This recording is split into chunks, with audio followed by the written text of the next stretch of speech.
কাহানিও ঘৰত বাহনডাল চুই নোপোৱা ল'ৰাজনো ৰাতিপুৱাই দুখ মোকালিতে ওলাই আহিছে সেৱা কৰিবলৈ বুলি। কৃষ্ণ জয় গুৰু শংকৰ। এয়া আমাৰ শ্ৰীমন্ত শংকৰদেৱ সংঘৰ মানস পুত্ৰ সেৱা বাহিনী। আৰু গৌৰৱে জনাওঁ যে ময়ো শ্ৰীমন্ত শংকৰদেৱ সংঘৰ এজন সেৱক। হয়তো ইয়াৰে মাজৰে বহুত সংখ্যক সেৱকে চাগে ঘৰত কাহানিও একো কামো কৰি পোৱা নাই বা বাহনীডালো চুই পোৱা নাই, কিন্তু আমাৰ শ্ৰীমন্ত শংকৰদেৱ সংঘৰ এই যি অনুষ্ঠান, এই অধিৱেশনত আহি তেওঁলোকে নিজ নিজ কৰ্তব্যসমূহ পালন কৰিছে। ৰাতি 12 বজালৈকে আমাৰ দায়িত্বসমূহ পালন কৰি 3 বজালৈকে আমি আকৌ প্ৰগ্ৰেম চাই 3 বজাতে শুই উঠি এই ঠাণ্ডা নবলি টোপনি ক্ষতিক আমি কষ্ট বুলি নাভাবি ভকত সেৱা কৰা মানুহকে আমি ওলাই আহিছোঁ। আৰু গৌৰৱেৰে কওঁ যে এয়াই আমাৰ শ্ৰীমন্ত শংকৰদেৱ সংঘৰ মানস পুত্ৰ সেৱা বাহিনী।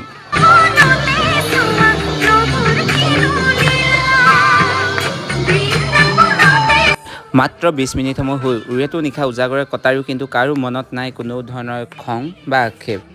সকলোৰে মনত মাথো আনন্দ আৰু হৰিনামৰ ধ্বনি।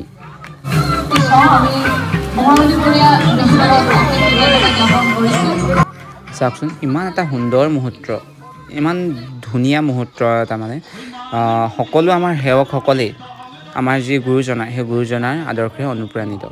শ্ৰীমন্ত শংকৰদেৱ সংঘৰ যি এই প্ৰাণৰ অনুষ্ঠান, এই অধিৱেশন ভাগৰ লাখ লাখ ভকত বৈষ্ণৱ উপস্থিত থকাৰ পাছতো আমাৰ সেৱকসকলে পৰিৱেশ পৰিচ্ছন্নতা ইমান ধুনীয়াকৈ বজাই ৰাখিব চেষ্টা কৰে। চাওকচোন, ইমান এটা সুন্দৰ মুহূৰ্ত, ইমান সুমধুৰ মুহূৰ্ত, এই মুহূৰ্তটো হয়তো তাত উপস্থিত থকাসকলেহে অনুভৱ কৰিব পাৰে। সঁচাই, ইয়াৰে মাজতে বহুতে হয়তো ঘৰত একো কাম এগচো কৰি পোৱা নাই, তাৰ পাছতো ইয়াত ইমান সুন্দৰভাৱে ইমান নিয়াৰিকৈ নিজৰ কৰ্তব্যসমূহ পালন কৰিছে। চাওকচোন, সঁচাই দেখিয়ে ভাল লাগে, ইমান এটা ভাল লগা মুহূৰ্ত মানে। সঁচাই, কোনে কয় আজিৰ যুৱ সমাজৰ মাজত যে উচ্ছৃংখলতাই ভৰপূৰ বুলি, বিশৃংখলতাই ভৰপূৰ।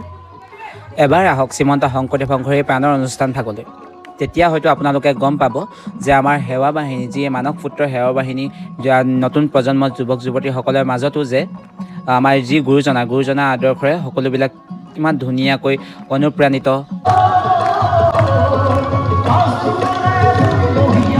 ইয়াত নাই কোনো ধনী দুখীয়া, উচ্চ নিচ, জাত পাতৰ কথা। ইয়াত মাথো আছে একেডাল দোলেৰে বান্ধ খাই থকা শ্ৰীমন্ত শংকৰদেৱ সংঘৰ একোজন সংগী, একোজন বাপ, আই সমস্ত, একোজন সেৱক।